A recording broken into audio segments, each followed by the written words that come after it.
A very good morning to the speaker and all the participants present here. We are gathered here for a workshop named L'Art Orateur Discours, Road to Dynamic Public Speaking. People usually spend a lot of time preparing diligently to give a presentation or deliver a public speech.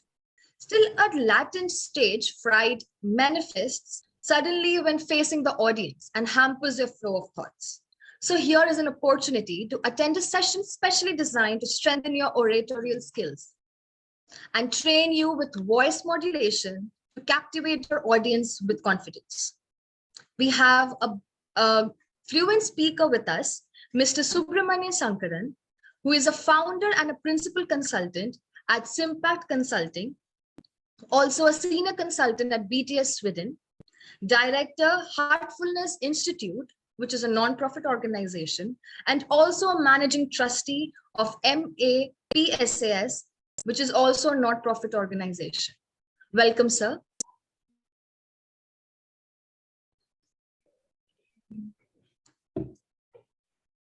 Good to go?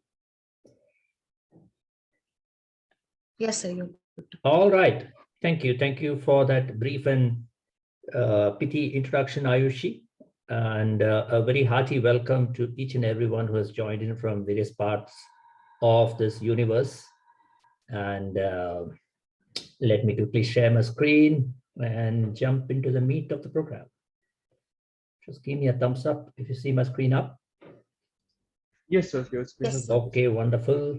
So all is well. Okay, so I'm sure all of you have it's a Sunday morning. So maybe pretty relaxed day, woke up late, had a nice hearty breakfast, and wondering, why am I doing this?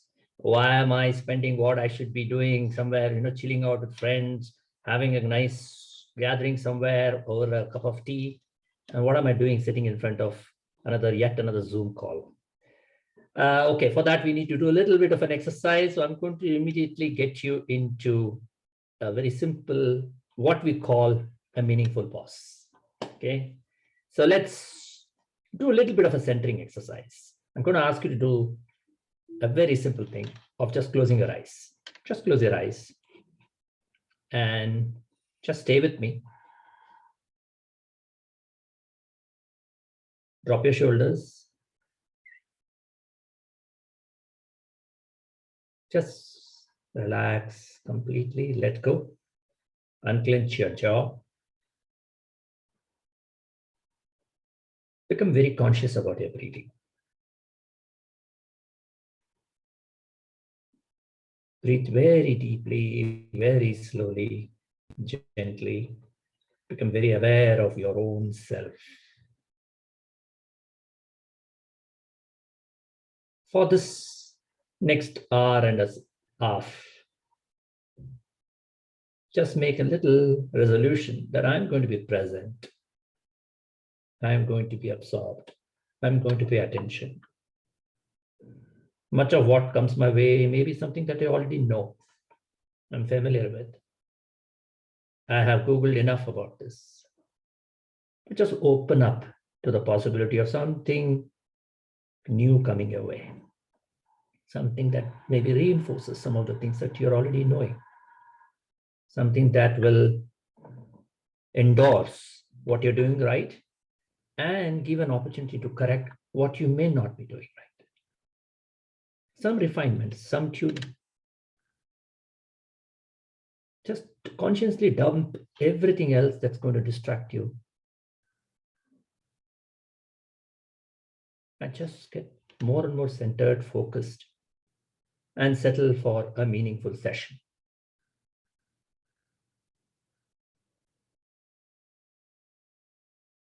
Continue to breathe comfortably and let that breathing continue, the normal breathing continue throughout the program.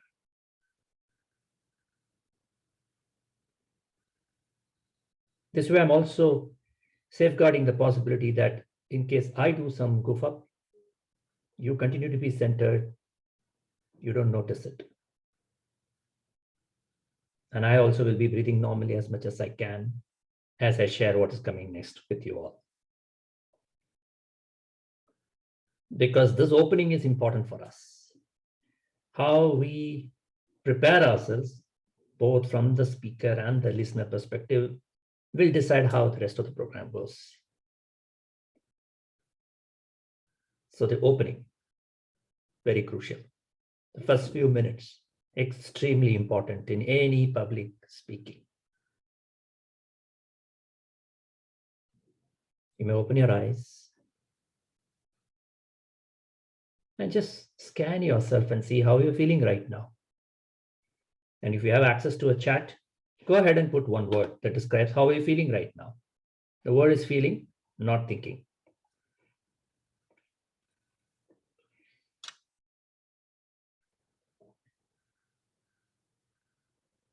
I am waiting for the chat box to become active. Let me see. Panelists, will I be able to see the responses from the participants, or will you share it? Let me know how that will work. So you will be able to see the chat box. Okay, all right. So I'll just give a few seconds for people to just capture one word to describe how they're feeling right now.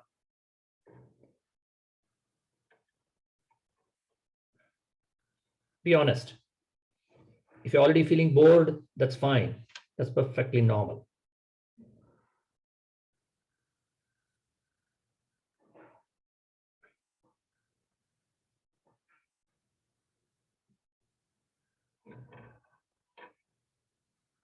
I'm waiting.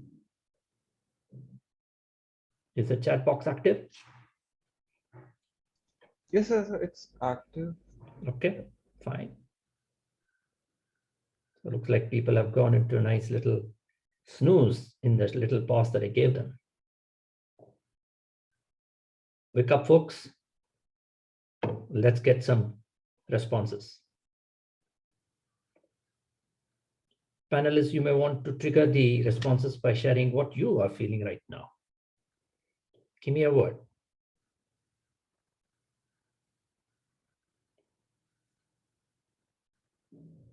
Let's see some action on the chat box.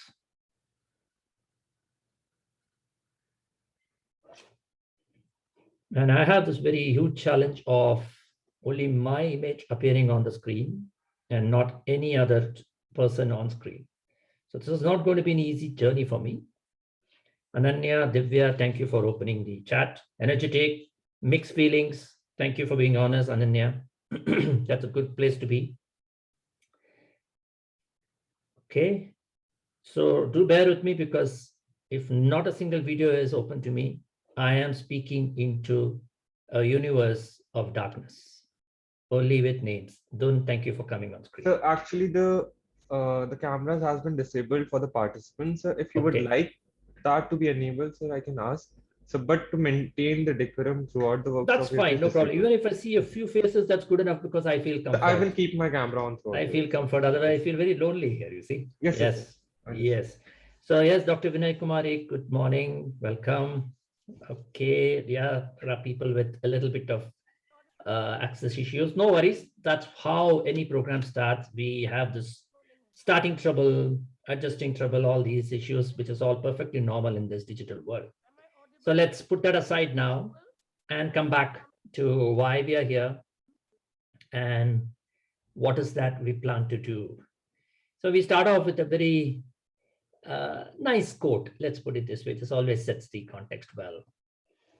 There are certain things in which mediocrity is not to be endured, such as poetry, music, painting, and public speaking. So it's obvious we're going to talk about this very important topic of public speaking. But before we go there, a simple question of what really is public speaking? The moment we say public speaking, the image is always about one to many, in the sense of several hundreds. We visualize ourselves right in this image of having a mic in our hands and several hundred people right in front of us. But what we're going to talk about is public speaking, which is more broader in its scope.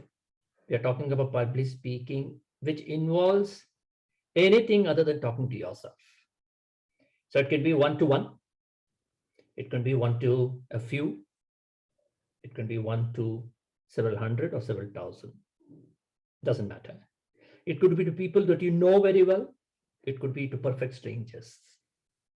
Anything that is speaking to anybody other than you and repeating that is what we consider as public speaking. It's about holding conversations. It's about being comfortable talking to people other than yourself. Many people have challenges talking to themselves as well. Here we're going to focus on only the part where we're going to talk to others. So as upcoming students with a career ahead of you, you'll have several opportunities to test this ability. Whether you're attending an interview, whether you're attending group discussions in your college, you're having debates, you're having to present in a webinar. And of course, that's the latest, something that has come thanks to COVID, the online format, which is here to stay. And the hybrid version where we're doing both, where there are people physically assembled, as I assume some are at this point in time, because I don't know what's the expanse of the audience that I'm addressing right now. So I'm speaking into a universe which is like a black hole.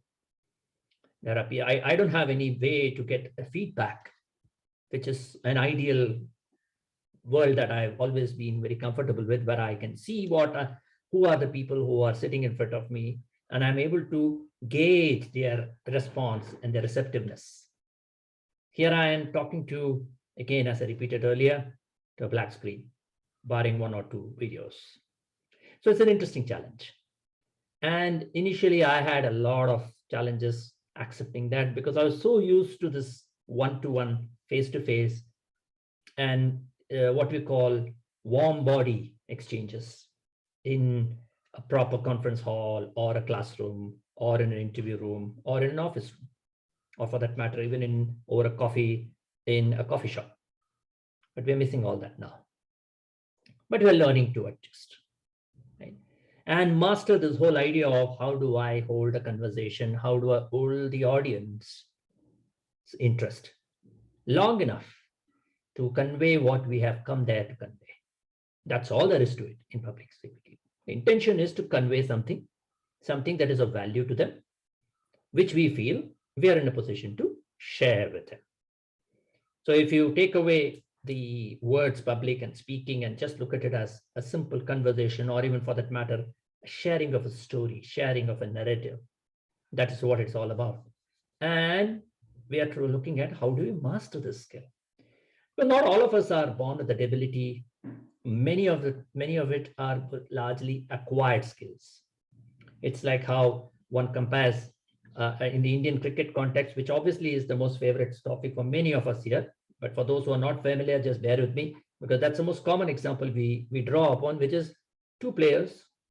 Sachin Tendulkar, considered the god of cricket world over, super talented, naturally gifted. So he could play any stroke without any kind of major effort. And then we had Rahul Dravid, a technically expert, a technically sound player who had to do a lot of practice, who put in a lot of effort and came almost on par with Sachin. He has won for India far more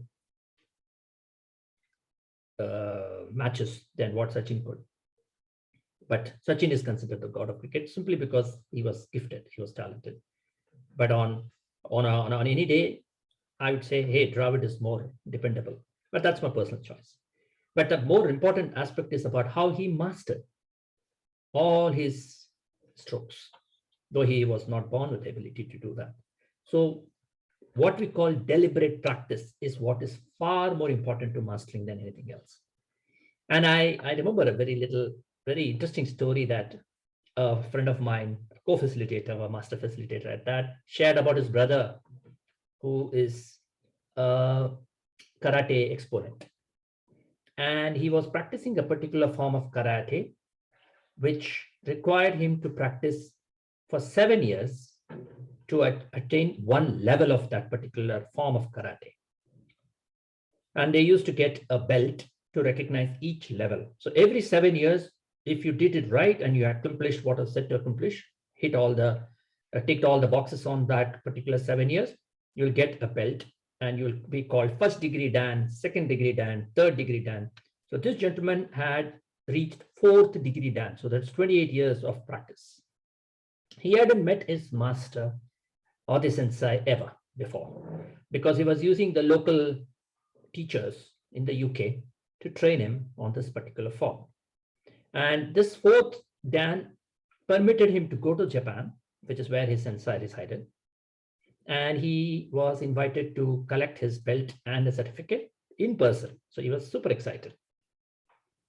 He went to Japan, went to a little town where his sensei was resident, and he received the certificate in a small ceremony. And he was very pleasantly surprised to see that the gentleman was very small in his height, very simple looking, did not have any of the muscles and the kind of image that this gentleman had, Dan had about him. Incidentally, my friend's brother's name was also Dan, because he had thought he'll be somebody like Arnold Schwarzenegger or some kind of a big Hulk. But he turned out to be very diminutive, very gentle, very humble, and wasn't speaking any word of English. So the interaction was very brief. To some extent, it was disappointing as well, because he was hoping to ask him a lot of questions, get some insights into how he had become a master. Incidentally, this gentleman was a 10th degree Dan. So you can imagine that's the number of years that he has put in. So he was very curious to see what he was doing, which made him the grand master that he was. So he was asked to come to a particular little garden by his seniors, saying that to discreetly watch the master in action. So he went there, watched him for about an hour and a half. At the appointed time, the gentleman came, did his practice, and went away. When he came back to his hotel room and was talking to his seniors, they asked him, how was the experience? So he said, actually, I must say, admit, very honestly, I was very disappointed. So they asked why. He said, because he was doing everything that we do as a beginner.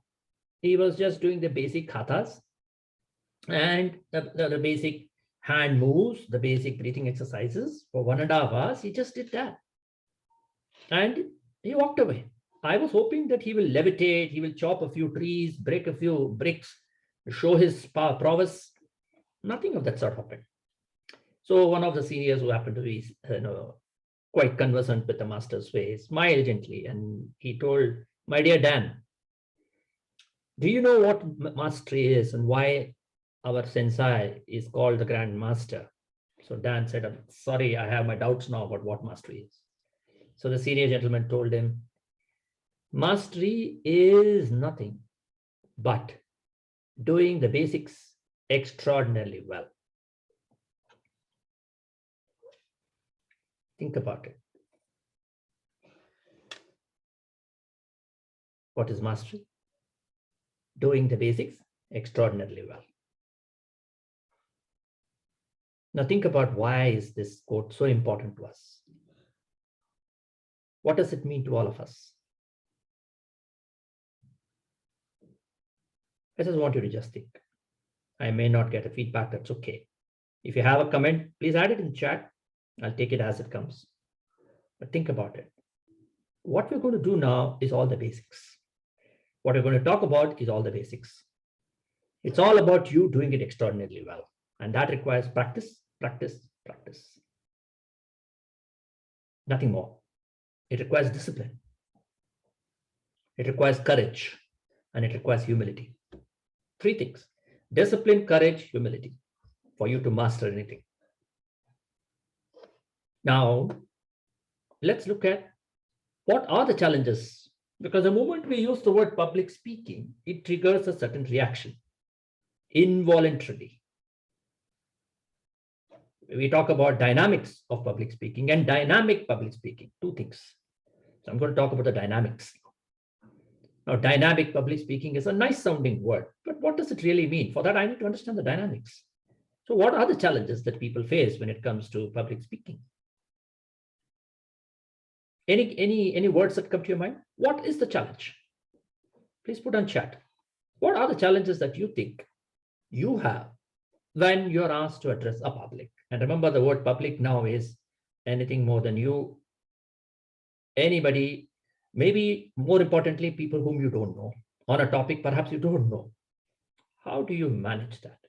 What happens when somebody comes and says, hey, I want you to do that? Can't find the correct word to express? Okay, fair enough. It may not be just one word. You may have a sentence. That's fine. No problem at all. Think about what happens when somebody comes and tells you, we want you to make this presentation. We want you to talk to this audience. Or even in a classroom setting, you're suddenly picked up and say, hey, Nikita, why don't you just come and talk about this particular topic? I want you to talk about, let's say, the craze for cricket in India. That's it. That's a topic, open topic. Adrenaline rush, lovely. Ananya Singh. That's normal, isn't it? There's this chemical that start flowing in. It's basically trying to address the fear, the sense of getting lost.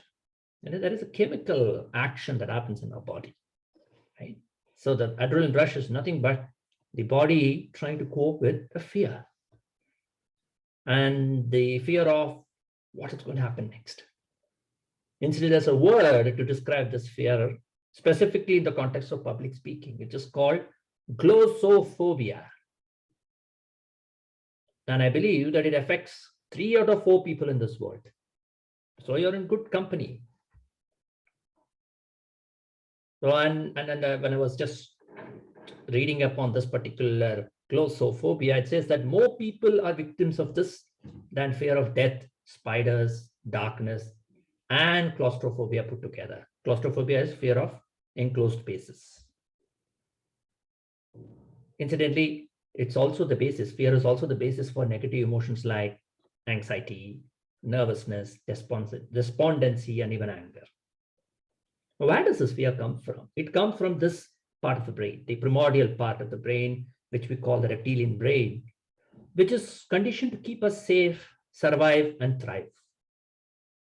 And this part of our brain has remained largely unchanged in several thousand years of human evolution. So our reactions are either to fight, flight, or freeze. And when it comes to public speaking, we tend to freeze or flight. One sure sign of the fear of public speaking is what is commonly called as butterflies in the stomach. Despite several years of talking in public, despite being MCs in several events, despite having conducted so many webinars, both offline, online, I can assure you that these butterflies will continue to come every time you are put in front of a mic. This is a guarantee. So experience does not make you necessarily ready to remove the butterflies in the stomach. It only makes you ready to manage these butterflies. You get familiar with the feeling. You know that this is nothing but my body getting ready for what is coming next. My body is adjusting to this environment of discomfort, and you make peace with it. You accept it as a necessary, let us say, a part of the ceremony before I launch myself into the public speaking space. We'll feel weak in our knees, our legs will shake involuntarily. I go through it every time when I stand in front of a large audience, when I'm emceeing a program. I'm the lone person on the stage with several hundred people watching me. The spotlight is on me. You are going to go through it. Accept it. I wonder if people are able to see my legs shaking. It shakes. It shakes. Now I'm seated comfortably, so I don't know if my legs are shaking. But I'm already about 10 minutes into the program, so already I've hit a particular rhythm, so I'm fine. But in the initial 5 minutes are the most vulnerable moments. But that's what makes it also interesting. And if you don't manage those 5 minutes well, the rest of the program is bound to be full of pitfalls that you never wanted. So we'll end up rambling, going vague on our time, not reading the script properly, totally confused. And we may start looking for sympathetic faces in the audience. And we may start ignoring everybody else because we're looking for comfort. All these are typical issues that happens for us when it comes to speaking in public. It could happen even in an interview of just 3 or 4 people. You're looking for somebody that who's sympathetic to you because they may be quite stern. They may be putting a face, a mask which doesn't let you know what they're thinking. How do you manage that? The second aspect of what happens, challenges in public speaking, is inadequate preparation. A big, big problem. Many people think that I know this topic very well. I can do this extempore. However expert you are on the topic, however good you are, how many ever so times that you might have done this before, it's a big, big risk to go there without some amount of preparation. It leads to a vicious cycle of starting off with some mistakes, forgetting to catch those key points that you normally would cover, start talking in circles, and leaving the audience fairly cheated. I remember one famous anecdote on Sir Winston Churchill, Prime Minister of UK in the 40s. He was invited to give a speech at a large gathering, which had several other speakers lined up. Initially, he was given an hour to speak. So he told them, no worries, he will not need to prepare much and will deliver the speech extempore. However, as the event date got closer, the organizers realized that they may not be able to give him an hour, as there were several other speakers. So they requested him, just on the eve of the speech, they said, oh, sorry, sir, we will be able to give you only 5 minutes due to so much pressure of time from other speakers. Now, Churchill told, oh, in that case, mate, I need a couple of hours to prepare for this 5-minute speech. Sounds like an invertendo, right? Where he said, if it's 1 hour, I don't need time to prepare, but if it's 5 minutes, I need 2 hours to prepare. Think about it. So when we have a limited time to deliver our content, we'll have to become more concise, more precise, and shed a lot of our original content, which we have planned to include in the first instance when we had a lot of time. This is a very extremely tricky phase in preparing, as everything will seem so important to share to the audience. So you are now asked to say, we are in the final stretch of a high mountain where you are asked to carry the most essential items in your backpack. So you have to shed a lot of those things that you think is important, but they are not. They are not crucial to what you aim to achieve. So all the efforts that you put in terms of building the content may have to be completely changed when the time is so constrained. Okay. The third aspect of where we can go wrong in terms of public and speaking is in terms of the connection that we make with the audience. Even the most polished, well-prepared presenters can sometimes fail to make an impact if they don't connect with the audience. So they might have done very well with one set of audience, but will they be able to repeat the magic in another set of audience? Not necessarily. Sometimes we just intellectualize it, and sometimes we may not show the vulnerability and the sensitivity which the audience is looking for. Sometimes we may come through as being extremely pompous about what we know, or sometimes it can come through as extremely poor in what we know. How does one make a connection with an audience if they are unfamiliar to you? Because a rapport has to be established for you to make them feel that, yes, I am just like you. I am one with you. Now, I did say earlier that I am speaking to a fairly large audience. I don't even know what's the size of the audience, several hundred students and other dignitaries and panelists from across the world as part of this literature festival events. I have no way to connect with you and know what is that you're looking for. There's no way to establish a rapport. So I am taking a chance. I'm hoping that what I am saying lands. I'm doing it on the run. Okay. So there are some occasions where you have to take that risk. And that's where your content and your own genuine intent comes into play. Does the audience connect to that? Saying that, is this person here to showcase his or her expertise and her talent, or is he or she here because they have something of value to me? Okay. So we are not here to impress you. We are here to create an impact. That should be the intent. We may not even impress, but at the end of it, if the audience says that there were one or two very, very important things that the speaker left for me, good enough. If they see the value in what you have shared with them, good enough. You may not have been that fantastic orator that many are. That's okay. If you have made them feel that this time was well spent, good enough. And that's why there's a lovely, I thought this quote is very appropriate for what we are trying to say, that people will forget what you said. People will forget what you did. But people will never forget how you made them feel. So address the feeling of that person, not just the thinking. Very, very important. Okay. One more aspect which we tend to bring to the public speaking event is the diffidence that we show. What we think is shyness, what we think is modesty, sometimes maybe nothing, but it is all basically diffidence, lack of confidence. Right? We all carry a certain presence when we come into the audience, whether it's in a room or whether it's in a stage. There's a certain presence. It's nothing but, as somebody put it very nicely, it's a reputation that you bring. You've been introduced. Hey, Subbu is this, Subbu is this, Subbu is a managing trustee, Subbu is this expert. So there is a certain expectation that the audience has from you.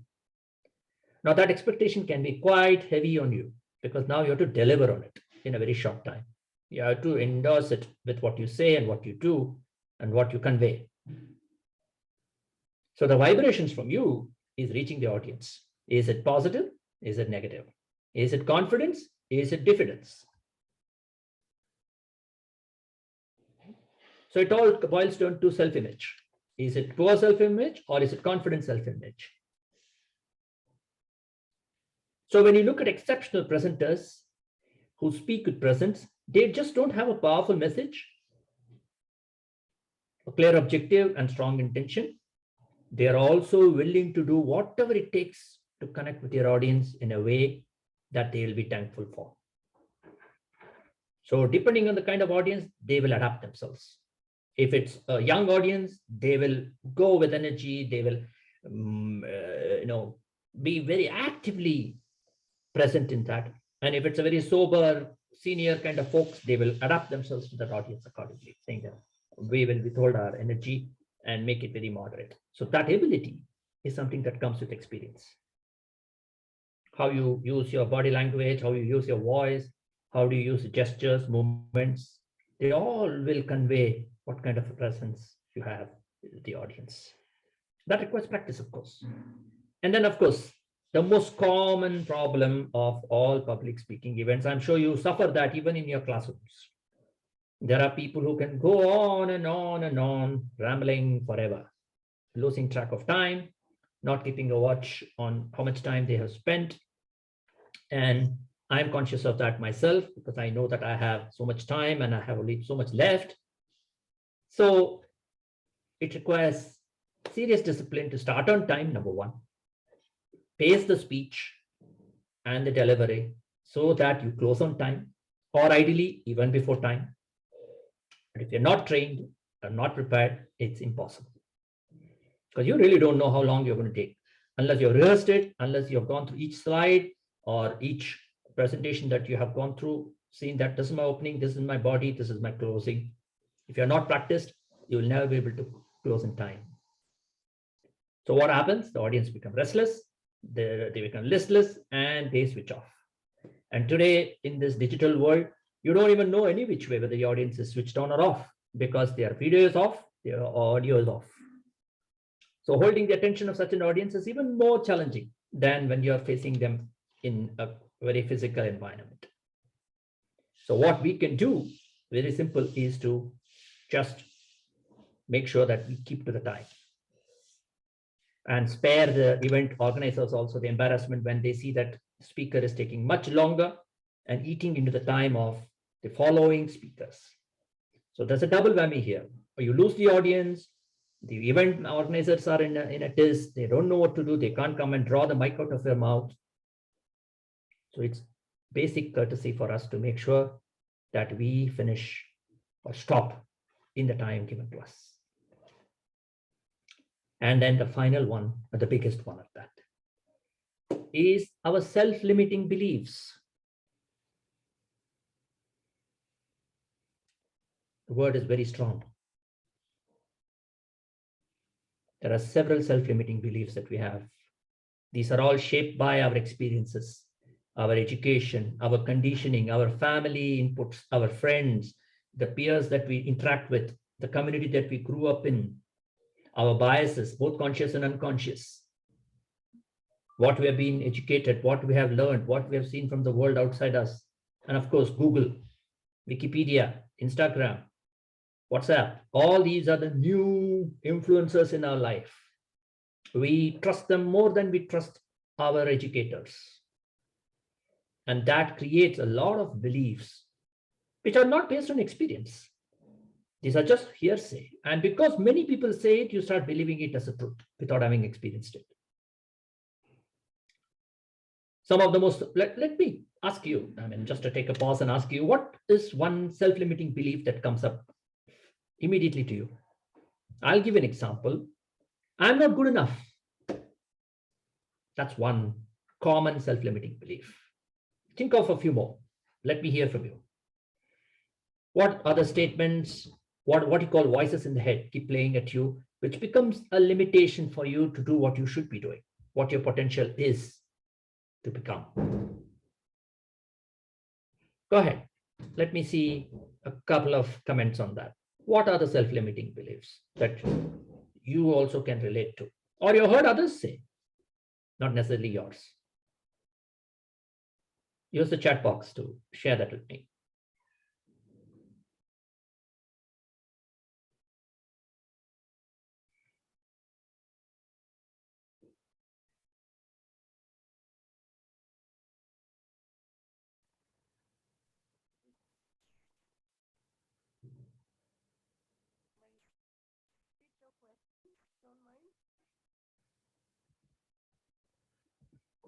Yes, I'm waiting.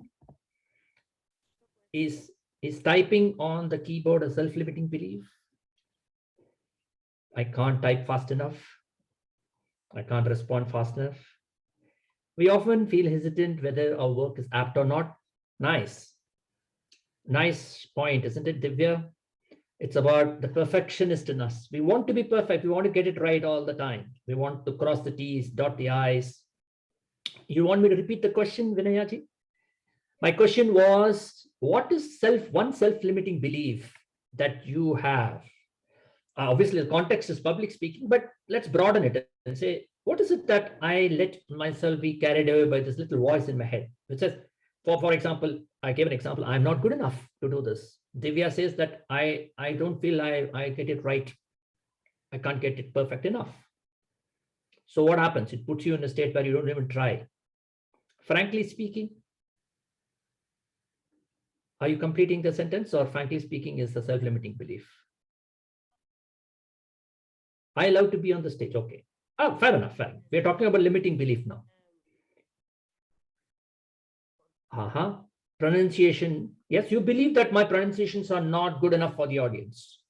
Okay. Fair enough. Understand?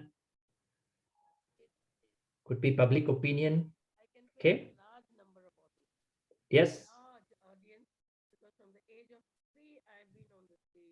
Wonderful. Wonderful. Excellent. Been my profession, but I like teaching too. But I don't have stage fear. From the age of 3, and that too at that age I used to sing well, but somehow I chose this profession. No, but that's why you chose this profession, because you are going to address a lot of audience, and that's a natural fit for you, right? I know, yes. So so there's I don't think I have any limitation, to be honest. No, that's great. Sorry, that's great. I'm being arrogant, but that's the way I feel. No. Absolutely.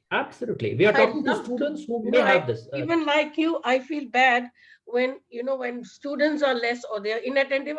Otherwise, I'm a very patient person. But the moment they are inattentive, I get very angry. That they see that, because I, I like to address it. And when there are few students, I lose the mood to teach. I like the classrooms to be filled. That's the Absolutely. way I am, because Absolutely. I'm used to, from that age, when it's at an impressionable age, I'm used Sure. to singing in an audit, because I had I had a very beautiful voice, and Okay. I still sing, but that qualities, of course, of voice might not be as good as what it was when I was. So people actually thronged, even till in my 20s. In my 20s, I had given. So I'm not afraid of the stage. I love to be Excellent. on the stage. Excellent, In fact, doctor. I'd Now like we are to teach talking more. about people, Thank you. doctor, we are talking about people who have the fear. If you don't Hi. have fear, fantastic. We will just have to Thank you. just watch and help others who have the fear to overcome that. That's what we are for, Yes, here yes. for. So wonderful. Now let me just proceed with self-limiting beliefs are the one thing that only you can work on. And if you have people like Dr. Vinaya Kumari around you, they are good mentors for it. Go and seek their inputs on what worked for them. And if they've been doing it for so many years, they will be able to Public give you a lot speaking, of he was tips famous motivational that speaker. will, you may not get it from books. So important. Okay. And one of the biggest self-limiting beliefs is that I am not a good public speaker. It becomes a self-fulfilling prophecy, because every time you stand on the stage and you start with this thought, you already sealed your future. You have to learn to switch off that idea and replace it with a positive phrase which says that I am new to public speaking and I'm going to enjoy this experience. You're not telling a lie.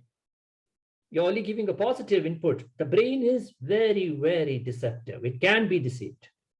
So give it messages which enables it to think positively rather than negatively. It'll receive your input in a positive way if you give it in a positive way. Same input. Just try it and see.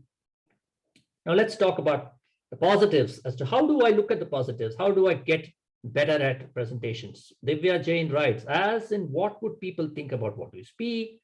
One must have a learning approach with positive inputs in place. Absolutely. And that's what we're going to get into. And I'm going to run through this quickly so that I have enough room to take questions. So bear with me as we come to the sprint part of this session.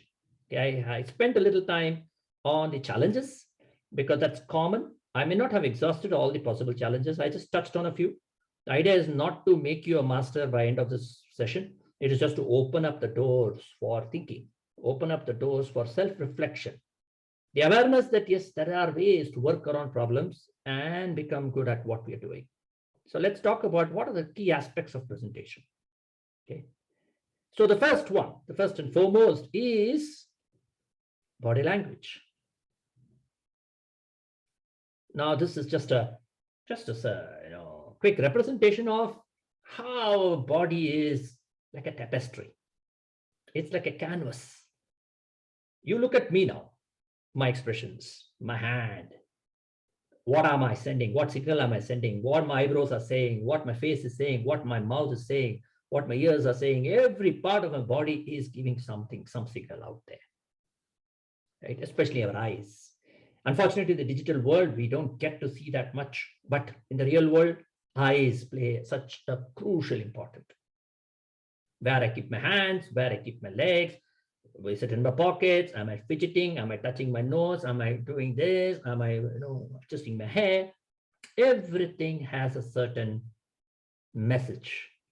It may be completely wrongly received by the audience, but it has a message. How do you stand there? Are you showing enthusiasm? Are you showing energy? Are you showing your presence? Are you connecting with the audience? Are you sending a positive vibe? All these comes from the way that you hold yourself in that space. A spark in your eyes or the lack of it. The way your shoulders are slouched, upright, your head shaking, your posture. All these, whether you're relaxed, you're calm, composed. Is there a smile on your face? Are you enjoying this whole experience? Because unless you enjoy it, your audience is not going to enjoy it. If you're showing so much tension, the audience is going to take that as the cue for themselves. So what are the simple things body language requires us to do? If you see, I'm going to take you through what we call the 26 C's of public speaking. Everything is a C. Easy for you to remember. One is about being calm. And we did that at the very beginning of this program with a meaningful pause. It's a simple trick. Just calm down yourself, calm down the audience. Deep breathing and relaxation. Before a session, just calm, sit. Early in the program, you should be the first to arrive. Relax, sit there, breathing very, very calmly, centering yourself, becoming one with yourself, so that when you address the audience, they sense that calm in you. Get comfortable with the environment. Be there earlier. Be familiar with the lay of the place. Whether you're doing a digital, if you're doing a digital program, make sure that you have tested all your equipment. The hosts are already aware of what are your needs. You test the screen, test the audio, test the video play. All these are very, very important. And what comforts you is when you're the one receiving the audience. Please mark this. Many years of experience I have gone through. When I am the host, I receive the audience before they come. I'm already in a position of advantage because I am the host. But if I arrive into an audience, they are the host and I am the guest. It changes the dynamics. So always be there before, whether it's a digital conference or whether it's a physical meeting, whatever it is, try and be the person receiving the others, wherever it's possible, of course. It's about being composed, maintaining a very balanced state of mind, steady posture. It reflects in the way that you're poised the entire program. There's no nervousness, very composed, because you know what you're going to say. And you're working from your what we call the human part of the brain, which is the frontal cortex, the cognitive side, not from this reptilian brain, which is all tensed up, it's all in adrenaline and all these things are happening. You bring it here, you're present completely. Next is consistency. Make sure that your body language supports your words, not the other way around. Okay. Choreograph your movements. Practice it in front of a mirror. Maintain eye contact with one person in the audience to start with. Then get comfortable, move to another audience. Shift comfortably. You don't do abruptly. No. Very, very gently just scan the audience and look for faces which is comfortable for you for that moment so that you get you're there in a state of centeredness. You don't get panicky. You may find some people heckling, some people may be distracted, they may be doing something. These are the audience that you may not want to focus on. You can't control them, but you can control your choices. Right? Pause while moving, resume eye contact, stand still before speaking again. All these are simple things. Appear purposeful, impactful. You don't need to rapidly continue to speak. Pauses are very important. We'll come to that very soon. Next comes this very important aspect of voice modulation. We may not have the time to practice it and not the format doesn't allow us to do it. But the most important 5 aspects, the C's are being clear, practice voice projection. See how far your voice is reaching with and without a mic. So that requires you to be there earlier as well to test it out in case you're in a larger audience, in a public space. How do you enunciate? How do you pronounce? Practice it. There's nothing like a perfect pronunciation. You shouldn't be spacing too much on the accent. Focus on the clarity because your accent is natural. Don't spend time on the accent. Be yourself. Our education, our background, our upbringing, all these are things that we should be happy to showcase. That's my complete persona. I am this person. I am coming from this background and this is what I am. You take me as I am. That's authenticity. Let's not put on an accent which we are not comfortable with. Okay. Stay with your accent because that's your natural style. Focus on clarity. That's the most important. Focus on a very controlled, crisp sentence, usage of sentences. Make the sentences brief. Don't have long paragraphs. Try not to use filler words like, you don't know, like I was saying, you see, honestly speaking, all these are distractions for the audience because they start now counting the number of times that you've been saying such things. That becomes a word game for them. If you don't have a word, pause. It's okay. If you lose track of what you're saying, that's okay. Let the audience see it. Let the audience see that you have forgotten, no problem. And then smile and say, I lost my track of thought. Give me a moment. That's okay. You show that you're vulnerable and you're willing to accept that. Controlled is nothing but not being monotonous. There has to be clear highs and lows. You need to know when to make a dramatic increase in the pitch and a discrete drop when that particular sentence demands it. It has to match the mood of what you're saying. Keep the voice pitch in a narrow zone, natural to your voice. Don't try to imitate somebody else. You don't need to be a Narendra Modi on stage. You don't need to be Obama. You don't need to be Trevor Noah. Be yourself. Let your voice be your own voice. Don't put on anything. That's so key because the moment you try to put on things, you lose track of what you should be doing. You're so busy doing something that you're not comfortable with. Civility requires you to be assertive, but not aggressive. Show some restraint in your voice, and your feelings need to be conveyed in a very civil tone. We are not doing political rallies.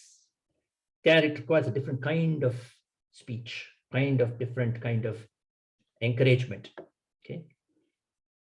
So about being charged, right?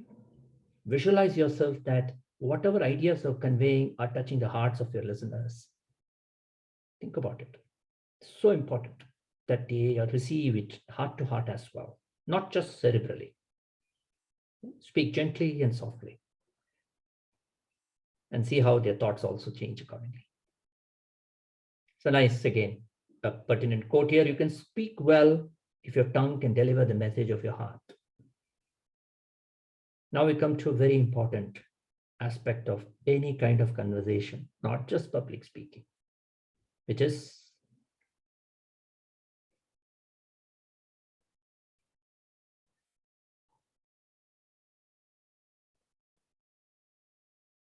that's all. There's some interesting statistics here. The average person speaks at 125 words per minute and can listen at 400 words per minute or even more. So what happens to the 75% mental capacity that is not used to listening? Imagine the audience is only receiving 25% of what you're saying if you're speaking at a very high speed. So their mind will naturally tend to wander, even if the subject matter is interesting, because they are not assimilating what you're saying. So it's important for you to structure your content to have logical points of reflection. Pause, ask questions, ask them to comment, change the direction, saying, I want you to now comment, give me a feedback, put something on chat. Let me hear a comment. You're drawing your audience attention back in case it was wandering. Or even say, consider that for a moment and just stay silent. Pause. So you can move from a disengaged to a participating, passive, well, from disengaged to participating, passive to active. And very importantly, silence is very powerful in any conversation, as it gives the listener time to reflect and digest, rather than just flood them with information which can be rejected by the brain by simple science, neuroscience. I can't take this. Simple.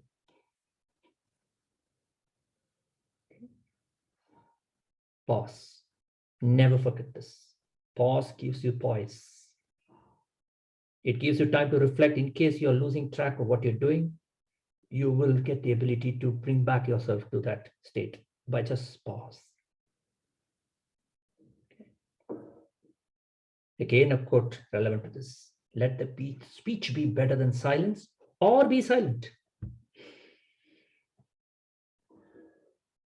Okay. Then we come to presence.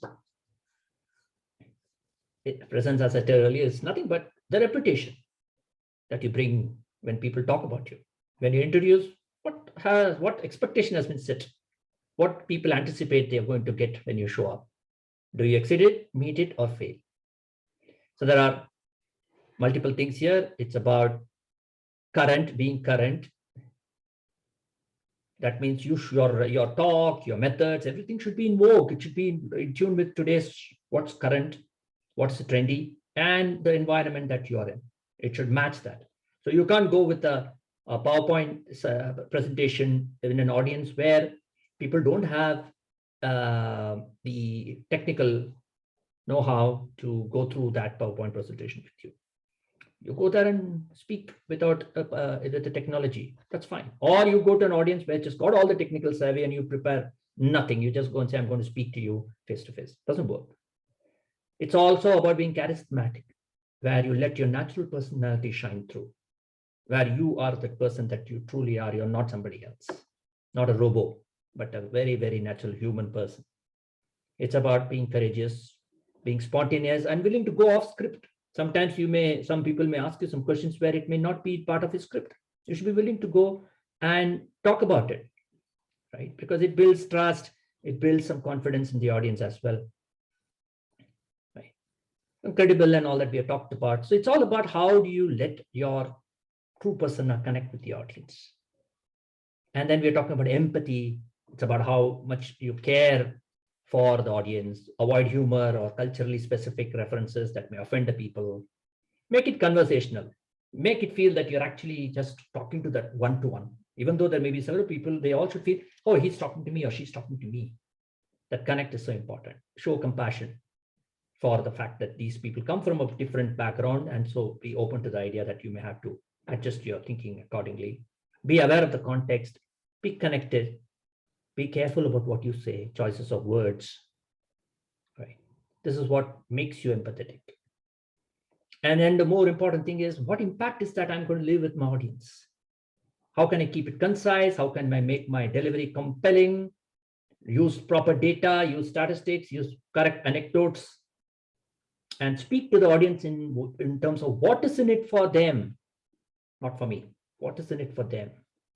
Use creative ways of connecting with the audience. See how you can convince them and show your conviction. No need to try too explicitly. Be comprehensive, summarize the takeaways, start with objectives, close with the takeaways, so that they remember what the whole program was all about. And tell them, how do we move forward? Complete the conversation so that they know what.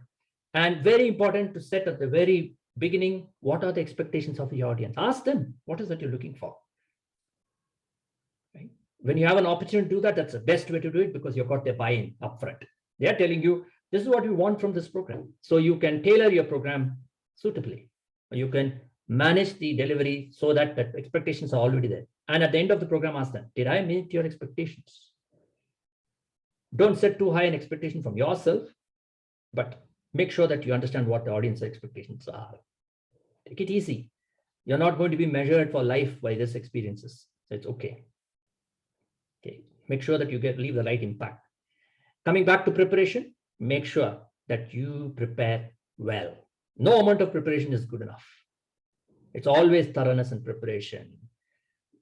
Get the content right. See the intention behind this, why you were invited to do this speech, and what is the intention of this interaction that you're going to have. It's an interview, it's a group discussion, it's a presentation, you are the guest speaker, it's a keynote address. Everything changes, the approach changes. You learn about the audience in advance, their profile, their challenges, and that way you will be able to adjust the way that you're going to talk, and the key points comes through very clearly. Be at the venue well ahead so that you get adjusted to the environment, you're comfortable there.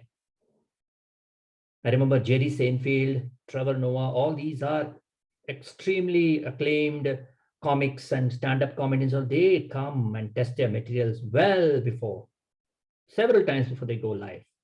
They make it look like it's all extempo, but no, it's not. They have practiced this before. Okay. And it's always good to bring in certain amount of humor. Like some of the times I do this. I start off a presentation with this particular screen. And it evokes a smile. Like just now I saw a couple of you smiling, right? You just set the context saying that, look, I have no clue what I'm going to do, but I'm going to love it. So humor is extremely important.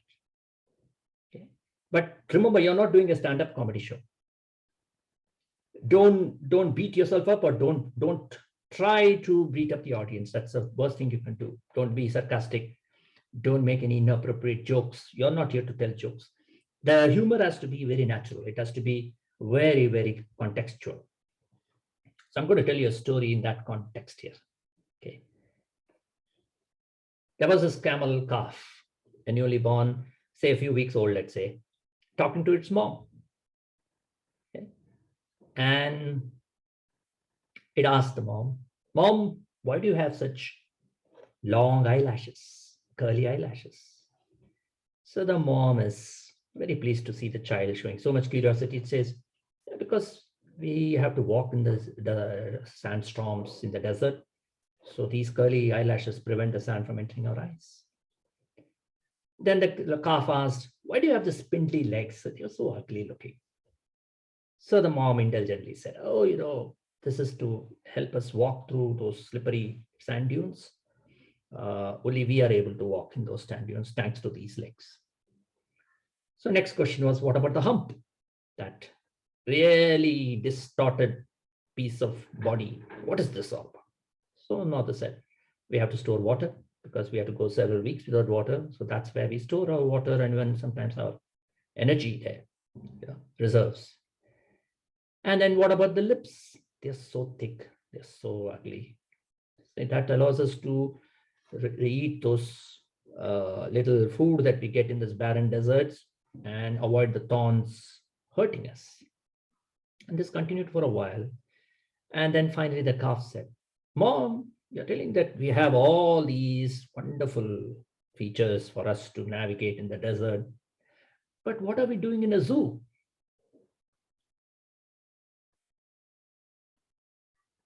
Okay. Obviously, this is more to do with a particular theme that I talk about. It's talking about talent, which is when talent not used, it's as good as that camel being in a zoo. Right? So likewise, when you are looking at showcasing your talents, you need to be in the right environment for it. You need to be free. You need to not be in a zoo. Right? So this is a small example. It may or may not get the right response from the audience depending on the context. For me, it is more to showcase the fact that storytelling is very, very important. And we call this great storytelling. Remember this acronym for what is storytelling about. It has to be genuine. It has to be repeatable. It has to connect the emotions of the people. So the storyteller and listener connect. I think there was a session completely on storytelling yesterday, but I am speaking in the context of how do you use stories as a powerful way to connect with the audience. It has to astonish. It has to generate interest and curiosity in the audience. They want more. They want to explore the possibility and start creating a new neural pathway for them. Saying, I like this. I'm going to see if I can find some more information on this one. They have to be tangible. They should be able to understand and relate to that story. Right? And that requires, what are the ingredients to make it? You need an incident, something that you have experienced or you heard somebody experience, so that the curiosity is aroused. There has to be a clear context, a purpose behind why I'm saying this, so that they foster understanding. They know why I'm telling this and what context it is. And then perfectly, at the end of it, everybody should feel that, yes, this is something that promotes change, that it is of value. So great stories need to be built on these foundations. They are called the strong foundations. Okay. So we come to yet another story, an important one, which I don't want to miss out on telling with you. How many of you have heard of this art of Kinski? Has anybody heard it before? Okay. I'll assume that some have heard or some are not heard, doesn't matter. But it's a very important, a very nice, I heard the story and I always make it a point of sharing this story. I'm going to just read it as to what this art is.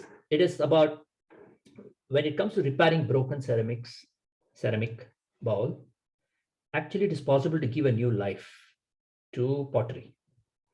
that becomes even more refined than the original, thanks to those scars.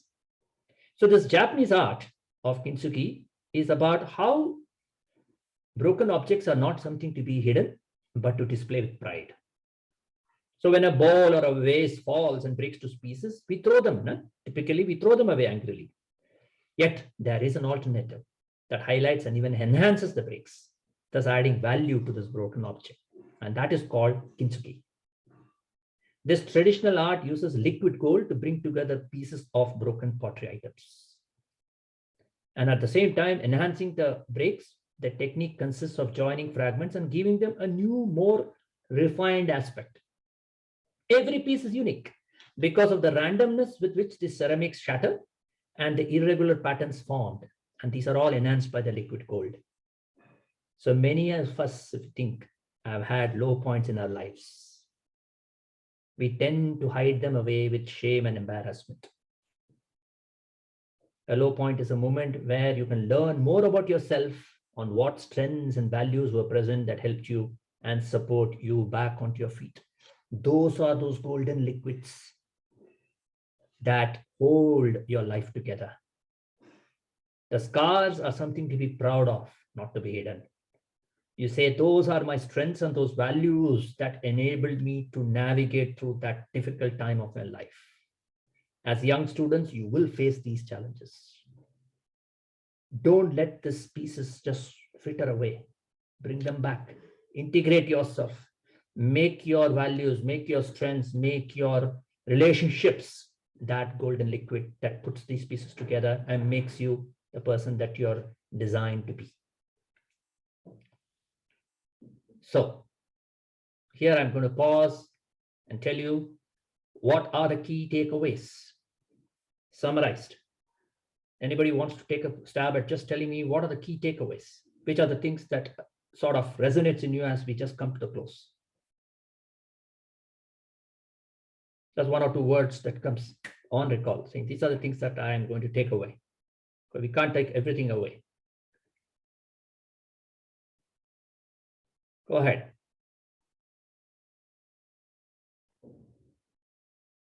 Empathizing, lovely, and building connect. Divya, thank you. Thank you for being so quickly responsive.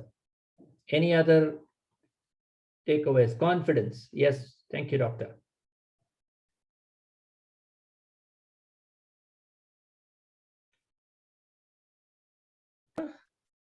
Would you like to type? Anna, are you there? Okay, I'm going to give the next few minutes Ranga. for questions. Okay, know the boundary when cracking jokes. Absolutely. So I'm going to give back the time to the audience now for questions. But before that, these are what I consider as necessary boundaries, necessary guidelines, which we need to have in mind when we are in any kind of conversation. I am wrapping up by saying that this is important, that any conversation requires very carefully designed body language, good voice modulation, presence, empathy, impact, preparation, humor, and the last most important thing is storytelling. If we can replace the word public speaking with storytelling, much of the fears and travails associated with public speaking will be removed, because everybody is comfortable with telling stories. We are born with the ability to tell and listen to stories.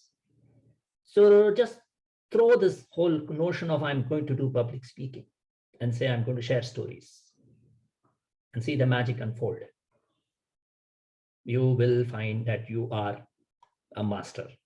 It's a natural gift. So this is what I will invite you to do in terms of practice post this session, because we don't have the ability to do this in this format.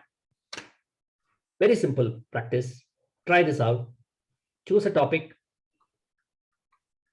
Think of it like an elevator pitch. You're in an elevator, you've got 2 minutes, it's going to the tallest level, and you have 2 minutes to talk to somebody and make an impression, an impact.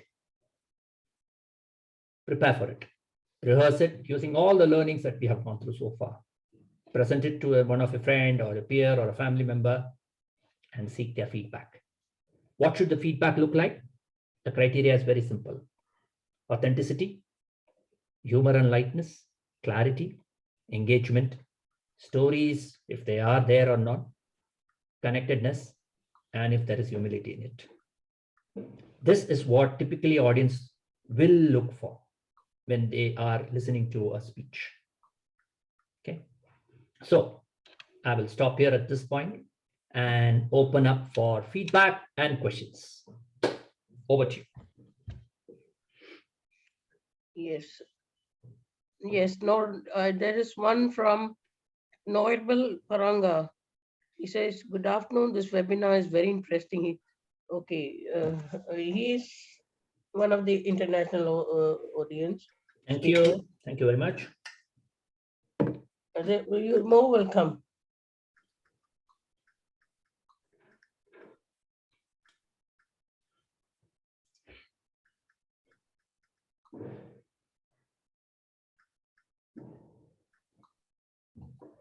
Okay, I see a question from Anna Kuzio. Yes, Anna Kuzios from Poland.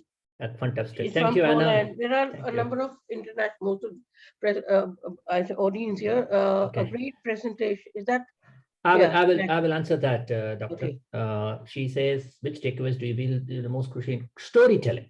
Okay, in storytelling, if you see, there are three things that we talked about, right? Incident, purpose, and one more, which my mind is not quickly picking it up.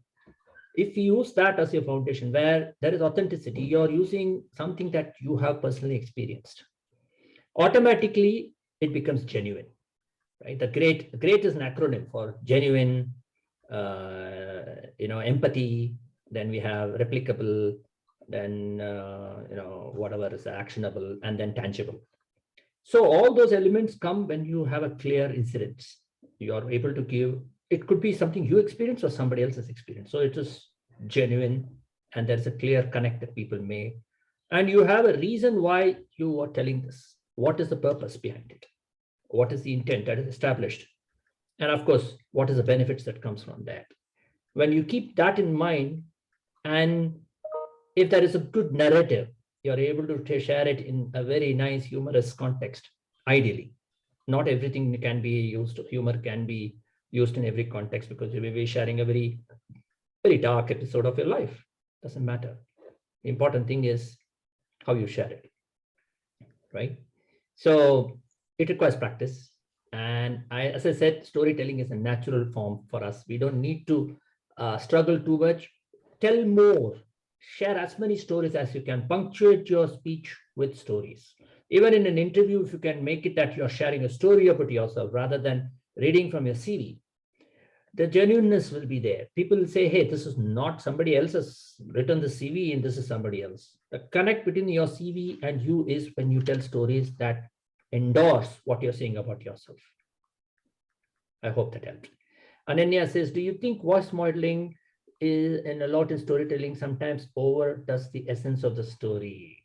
Nice question, Ananya. Absolutely. You're right. Again, remember, there should be no affectations in your voice. There should be no artificial accent. Don't put on something that you are not. People see through it very quickly. Think of telling the story as a conversation.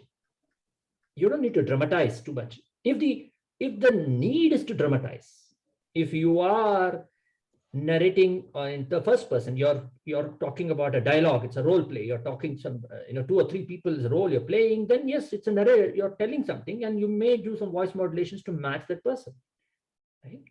That's different. But when you're narrating a story from your side, you don't need to put on artificial voice. Don't put on an accent which is not yours. One of the things that people don't like most is false accent. They see through it very quickly.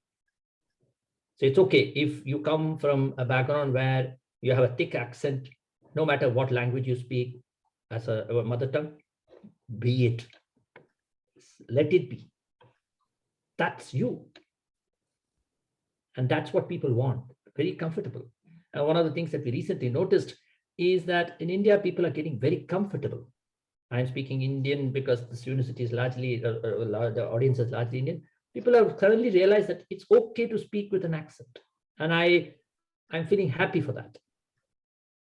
I feel very happy that people are happy and even happy to speak in their own language. Feel comfortable in places where you feel my English is not good enough. Speak in the native tongue that you have. That's your natural tongue. Feel comfortable in that. That's a skin. Why do you want to get out of that skin? Stay in your skin. And I read one more here. Dun says, if we have good stats and figures regarding anything, then we have definitely an impactful speech. Question is, are not in our favor, then how exactly should we make our speech impactful? Exactly. That's what came into my mind. Okay, so if your statistics and figures are not in our favor, now that's a very broad range. When you say our favor, is it your favor or is it the subject that you are representing? What is it? The context is very important. You may be sometimes defending something which is not easy to defend, right? You may be in an audience which is extremely hostile to what you are coming to present to them. You have to prepare yourself. I haven't personally had those kind of challenges, so I will be I'm not qualified to respond to this with authority saying that this is how you should prepare. No, all I can say is, if at some point you find that something has been pointed out as an error and you accept that it's an error, admit it openly and say, yes, that information seems to be incorrect and I'll get it corrected. That's fine. If you're found to be faulty in your information, accept that fault upright, there and there. Any information that you're sharing there, if somebody finds a hole in it, never get into an argument in a large audience. You're provoking the worst in the audience. Audience love to pick holes. You will have challenges from there on because people will become hostile. Instead, if you were to be graceful and humble, saying, oops, I seem to have got that number wrong. Don't blame anybody else. Don't say, oh, my assistant did this, or my professor got this wrong, or my colleague got this wrong. No, say, oops, that's my mistake. Okay, that's all. Admit that you made a mistake.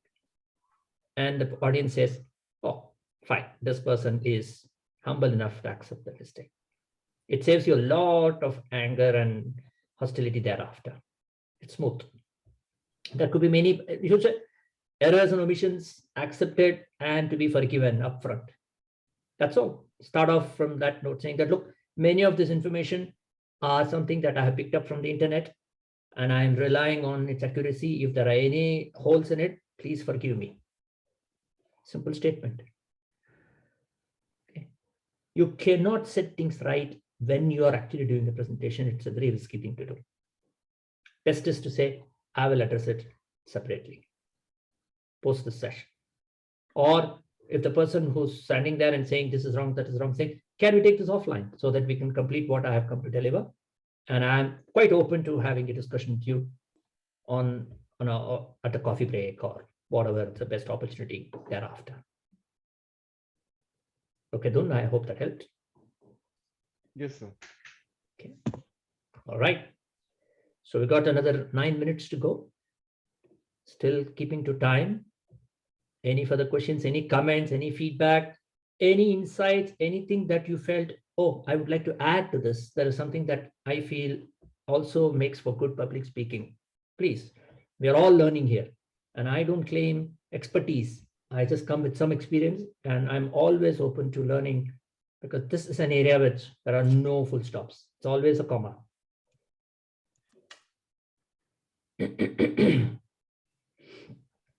Chat box.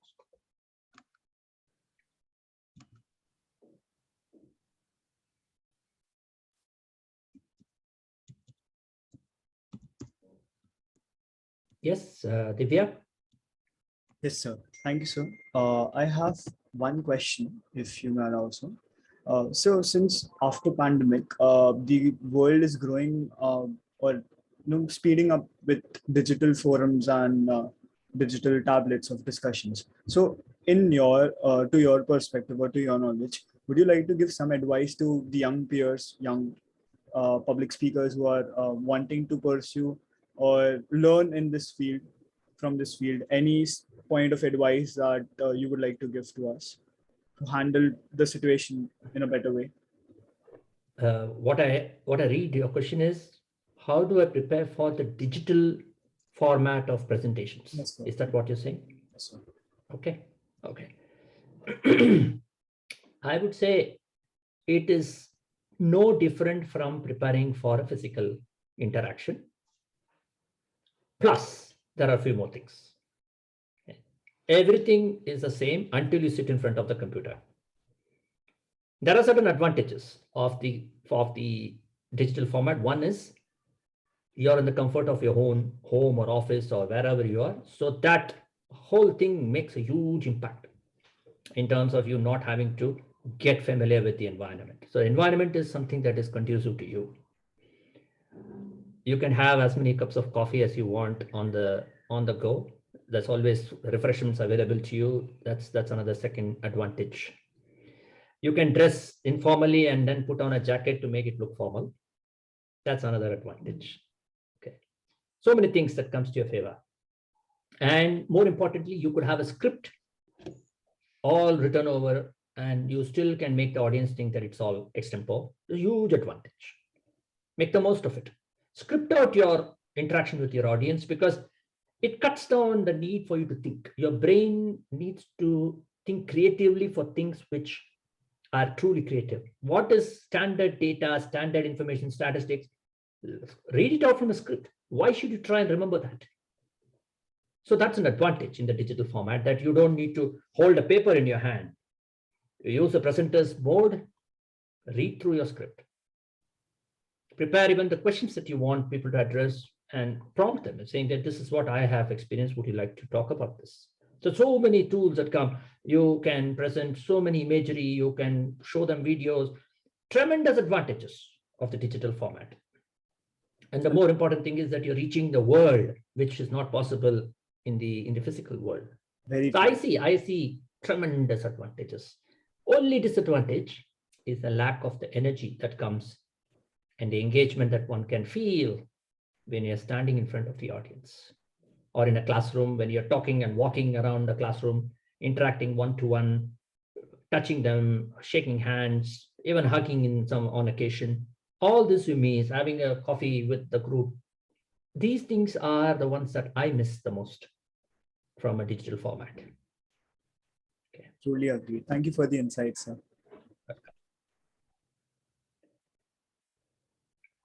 Okay. Any other questions? That Norbel Paranga, he had a question. I asked him to, but he said it's a very impressive. He's from Philippines. Okay. Philippines, but he said he had a question. Perhaps he's got. Are you there? No. Yes, Norbel. Norberto. Advisor is also written as Norbel. Are you there? Dr. Paranga, are you there? He has a network issue. Yes, You no, could ma'am. type Yes, he's Yeah, here in the please ask meeting. your question. You had a question, right? No, ma'am, it's me, Dhan, ma'am. Ma'am, he's in the meeting. But I'm He guessing, said he ma'am, has a he's facing some question to network ask. issues. I told him to at least write it down. And what did he write in the chat? I will Paranga, say- you, Dr. Paranga, are you there?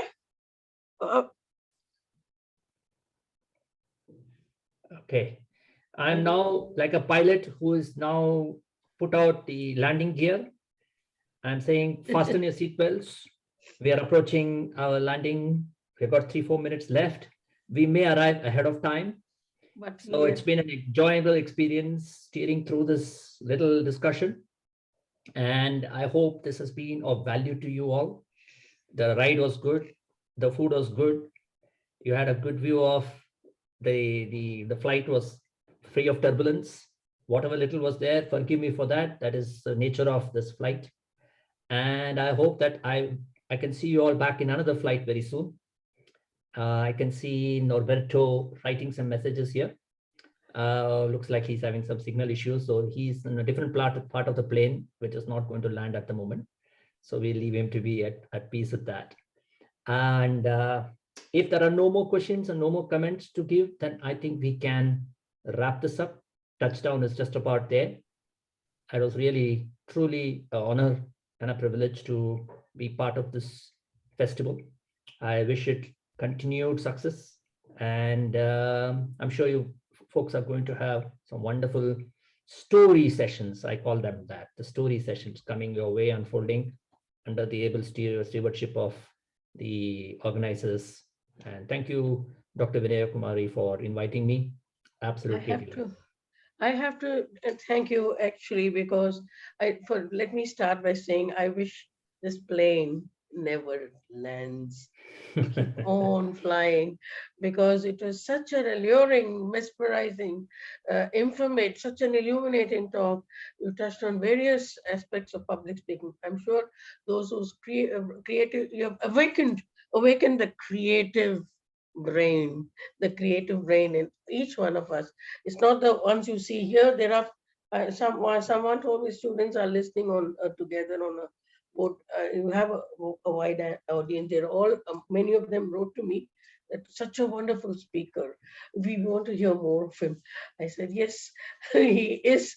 He's a one and only one wonderful speaker. It was excellent. I just don't know how, I don't have words to express how well you explain, how clearly you explain to students. And you said, as you said, you adjust to the level of audience, right? If you are addressing a group of PhD scholars and faculty members, you would address accordingly. I would have lowered the level even further. Oh, why? Could you tell me why you would lower the level? You've been too humble. Why would you lower the level? No, when I say lower the level, it's not in any sense of high, low in that sense. It's just that the receptivity level I meant in that sense. Right? Yes. See, when students are sitting in front of you, they are eager to learn. They are very open. They are like sponges. It is a natural state of mind for them because they are always eager. They're learning and there's a natural humility in them. But when you're addressing a very expert audience who says, I know it all, what am I going to learn? Exactly. Right? With our audience, you may have to even go further basic to say, are you using this? Do you know this, but are you using this? That's a question that we always ask. So you know everything. What are you doing about it? For a student, we say, do you know this? See, the questions change according to the audience. So I didn't mean it in any other sense. Okay, carry on, please. Oh, it was wonderful, and I wish we could go on listening to you. Thank you very much, and I also wish that you come back again and address us. My pleasure. In any any of our or all of our future events. Thank you. Sure, pleasure. And thank you very much. And Thank anybody you. else would like to say something? Ananya or Khushi, can you unmute your mics, please? Would you like to say something? They have put whatever they had to say on the chat box. Am I right? So with this, shall we yes? Yeah, somebody. Thank you so much, sir, for putting such wonderful points. Like when you were explaining, the points were so crisp and actually good, because like now that we have shifted to offline and online mode, we're switching. So, when we actually now is the time when we're going for public speaking activities after such a long time, it sometimes also gets very difficult. So, when we are keeping up at this point, it always helps us to picture ourselves more better, what I feel. Thank you so much, sir. True. All the very best for that. All the very best. All right. So, okay. Anybody else, or shall we conclude the session? Thanks once again. Yes, Harshraj. Is Harshraj responsible for closing this, because it's an amity? No, ma'am. We cannot end it. Puneet sir is here from the IT support, ma'am. He'll be ending the session. He'll be ending it. Yeah. Yes, sir. Can I close? Thank you. Yes, you. Yes, sir. Yes, Subramanian sir, shall we conclude, sir? Yes, please. Yes. Goodbye. Have a great day. Bye-bye. Bye-bye, Bye-bye. sir. Bye-bye.